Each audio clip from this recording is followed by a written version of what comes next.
We don't go straight to like, what's your purpose? Right. That's something that unfolds. But what we first go to is learning how to feel, learning how to navigate our own bodies, our own nervous systems. And often that means confronting that which we are most scared of. And there's a really famous and popular Joseph Campbell quote, which is, the cave you fear to enter holds the treasure you seek. Yeah. And I think that's true because like in my own experience, it was my trauma or my experiences which were traumatic to me emotionally, which then prevented me from actually being able to truly feel my experience. And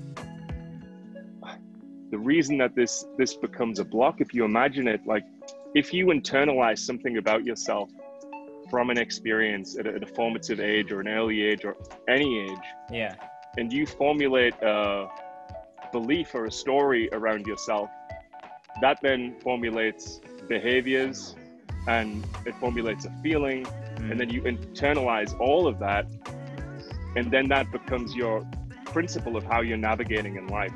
And that is essentially the block, because a lot of us don't move into purposeful, meaningful work because we don't feel we're worthy of it, or we don't feel like we're lovable, or we don't feel like we're able to speak up and share our voice, and share what matters to us, because, you know, it might not have been safe for us to do that. It's not that we're just carrying our own experience, it's that we're actually carrying the experience of our ancestors and our culture. And that culture had to go through extreme pain. Like there was the Great Depression, there's World War I, World War II, and then everything before that. So men did essentially have to, as a protective mechanism, shut down from their emotions. Because if you go to war and you see your brother die, or you see your friend die, or you see a partner die, you see a child die, or you've got to kill someone yourself, you've then got to come back and integrate into society. And that society didn't have the emotional capacity or I guess intelligence in terms of healing at that time to be able to facilitate the space for those men to process that experience. So this archetype isn't bad, it's not wrong, but it might not be serving you. To unlearn something, you have to be willing to essentially surrender. And I think that's why many great teachers talk about the art of surrender. And it is that ability to like let go and admit when you are wrong or you've made a mistake. And that requires, again, a level of courage to be like, actually, I was mistaken here. Like I made a mistake.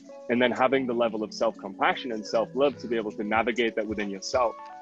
Because if that self-love and self-compassion isn't there, and, you know, one's ego or my ego is fragile, then I just go into defense mechanism and lock down so that I can no longer learn. I'm just rigid in my fixed position.